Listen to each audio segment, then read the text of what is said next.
Welcome to Founders Future, a podcast powered by Closers.io, where we dive into the journeys of innovative entrepreneurs and explore the road ahead of them and their companies. I'm your host, Olivia Salmons, and in each episode we'll uncover the stories behind impactful ventures, the challenges faced along the way, and the strategies driving their future growth. Today, I'm excited to be joined by Aratio Fair, the founder of Fair Fitness, a discipline-driven fitness and mindset brand built around consistency, personal responsibility, and doing the hard things when motivation fades. Through training, content, and lived experience, Aratio challenges people to stop playing on hype and instead build strength, confidence, and resilience through daily action, structure, and sacrifice. Aratio, welcome to Founders Future. Thank you so much for joining me today. I'm happy to be here. Can't wait. I'm happy to have you here. It's a pleasure. And I'm excited to dive in and learn more about your journey. So, typically with all of my guests, I do actually like to start at the beginning. So if you don't mind taking me back to what it was that you was doing before you started up Fair Fitness, and then from there, what was the motivation behind it? So I've been in personal training since I was 18. I'm actually one of those weird kind of people that I've only had two careers. So I started personal training when I was 18, 19. I started at 24 Hour Fitness here in Texas. 24 Hour Fitness in the US back then when I was starting was one of the premier gyms, big gyms that was taking over the country. And it was a great place to be a personal trainer. It was a great place to get a lot of information. It was a great place they did really good at continuing education and paying for education. So it was a great place for me to start and get my footing and learn the business of being a personal trainer.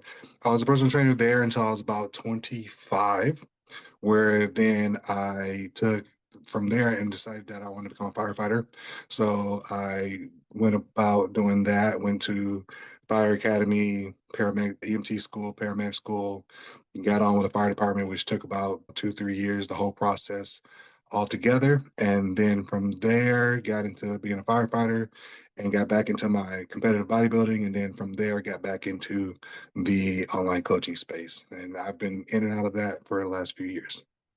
I love that. And such a great career in fitness as well, as you say, starting out and just really growing through it, even like firefighting on top of that is just one of the best forms I think of like fitness that you could put into a job. I think is on top of that, like nothing short of it. And 24 Hour Fitness is massive as well in the UK. Like it was one that I did actually did my personal training stuff there. So it's one of the I would recommend that as the best place as like a kick form to your fitness career because it is Exactly. such a great springboard that you get from it and You globally get as you get well. people, you get clients coming to you, you get the Yeah. education, you get the experience, you're around older trainers to give you advice. It was just a great place to start personal Love that. training journey. Yeah, I couldn't agree more. And I didn't know it was such a big thing in America as well. So pretty cool that they're all over the Mhm. world. So then let's dive into them Fair Fitness and what that looks like at the moment today. So walk me through, obviously with a background in bodybuilding as well. Who would you say at this point is your like ideal customer? So who is it you love to help the most? And then from there, My how is it help them and how do you support them on that journey? my ideal customer or avatar is a person that wants to look like the people in the magazines, whether it's the more fit with abs or a little bit bigger with muscle.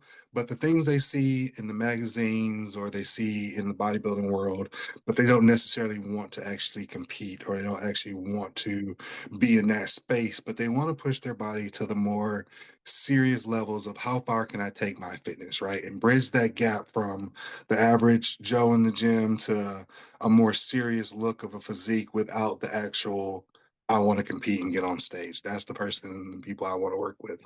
Those are my ideal customers. I love it. So really looking for that elite level of fitness, getting them to what obviously, as you say, people look like in the magazines and covering. Right. Right. Beautiful. And they're like, I don't want to compete, but I want people to maybe Yeah. ask me, hey, are you thinking about competing? Do you do that? But I don't want to do it, but I want to look, I really take this serious. Yeah, if tomorrow I could go and compete, I want to look like I could, which is really cool. What is it like to work with you then? Is this like on a one-to-one level? Is it online? Like, how is it that you support your clients through their journey? And so it's online, right? I do weekly check-ins and video calls to go over progress and go over the week, the plan. I'm really big on I don't know if this is what you're asking already, but I'm really big on just small changes and making small changes. And I tell people a lot that one of the things that the feedback that I get a lot is that It's not really exciting working with me because I'm really big on slow changes because that's how you, what's the word I'm looking for? That's how you reinforce these habits, right? I said my biggest thing is imagine if you were to play an instrument or you were to think about when you first started playing a sport. For me, I played the saxophone. So I remember first starting to play the instrument, you learn one note and you play that note all week. And then the next week you play the note more. And then the next week you might play a little faster. And then the next week you learn how to play it slower. And then the next week you might learn another note and you play the, but it's a slow process until you know how to play that note forwards Mm. and backwards. It's not just dumping a lot of stuff on people at once because I feel like there's a lot of stuff that goes on in fitness. And when you try and dump all that on somebody at once, a lot for them to handle. So I'm all about very slow, progressive, reinforced habits before taking on new things. I love that. And I also think that's such great when it comes to sustainability within fitness as well. It is, as you say, making small adjustments, not going straight with overwhelm and we're going to completely put your life on a 180 and just change everything you're doing. So I Right. really, It's a lot. It's a lot to think about. It's a lot to yeah, try and navigate day to day, all these different things. And so when I start with clients, usually the first thing is always, this is it. This is it. This is all I need you to do for this week. Depending on their fitness level also too, right? Where their yeah, journey is. So if someone's, hey, I've never really worked out and I'm starting, I'm working out and I'm whatever. But depending on where their fitness journey is, when I make the changes, usually the question is, wait, this is it. And it's for now, this is all I want you to do. And I want it to be until we can get this perfect day in, day out. And the feedback is you can do it without even thinking and you're good. And it's a part of your daily habit. And now we can add more things. yeah, I love that. I really do. And it also, as you say, taking a tailored approach to it as well. So everyone treating everybody different, everyone comes to you at a different point with a different goal. So it's really working with your clients and getting it from there. I do have a question for you though. So in terms of acquiring customers, what channels, what methods are you really finding like most effective for yourself in doing so? So that is my biggest challenge and that is my biggest area for improvement because I am actually an introvert and I'm actually very quiet and I'm actually very can be intimidating because I'm a bodybuilder. So you have this 280-pound guy sometimes that's very quiet with a face that doesn't really, so it's hard. And then with the social media content, that was a thing for me too. But right now I am working with people to help me as far as with my content to be able to get my message across and get Right. my plan and my thoughts when it comes to fitness across to people because as you see once I start talking a lot of people are like oh okay yeah but it's just getting that message out to the people to get people to want to work with me and take that chance and because obviously to look at me for somebody that's never worked out to look at me could be intimidating. I don't want to work out with this guy, he's going to try and kill me, right? So to get the message out that hey, I know what you're looking at but I promise you we will take this as slow as Yeah. you need to get you to where you want to be. That's what I have to get out there. And so right now I'm just using Instagram as far as content and working on that and social media, looking to maybe start a TikTok, but that's it right now. I like that. And I think a lot of founders will find themselves obviously in the same position as you because marketing, sales, the whole kind of nuts and bolts of the business are not necessarily what founders find themselves good at. So it is a challenge. How do I go about marketing myself? How do I get my message across, as you say, and separating it from what I might look like to actually what I think or what I sound like? It's such a challenge for everybody. So you obviously mentioned that you're getting help. So is that coming from like in the form of an agency? Like, how is it that you've vetted yourself to help you get over that challenge? Yeah, I actually had a content manager reach out to me, and I've had a ton over the years because my profile. But I had a content agent manager reach out to me, and we had a general conversation. And I don't know, it was really weird. Something about this person really resonated with me because I've had people, oh, would you like me to help with you? Would you love for me to, we can get you seen by more? And it's just always, okay, yeah, whatever. But this person, we had a conversation and it really resonated with me. And he has done really great work with my idea and my thought process of my message and how I want my content to come across. And it's been really great. So I'm really looking forward to that over the next year and building that presence in social media and reaching those people. Love it. So yeah, really like making sure you're coming across as yourself online, which is good. Right. And I think that alignment that you're talking about, obviously like like having that recognition with somebody, you really understand them, is such a good way to help springboard you when you have that connection with somebody as well. Because if you look at his market, if you look at his market, and you look at trainers that, and I don't want to say this in a belittling or demeaning way, I don't mean it that way, but if you look at a trainer that has an average build, like an Yeah. average they're going to do better because people relate to them. People see them and they're not intimidated. And it's very, so I don't want to train bodybuilders and competitors. That's not something I want to get into. So for me to want to market to the average person is a little bit tougher because they see me and they're intimidated. So this is where I have to bridge that gap to where they see me and they can relate to me. And that's where being a firefighter, being a personal trainer for so long, making sure that I'm talking and getting these messages across to them the proper way where they can break down that wall of what they see when they look at me.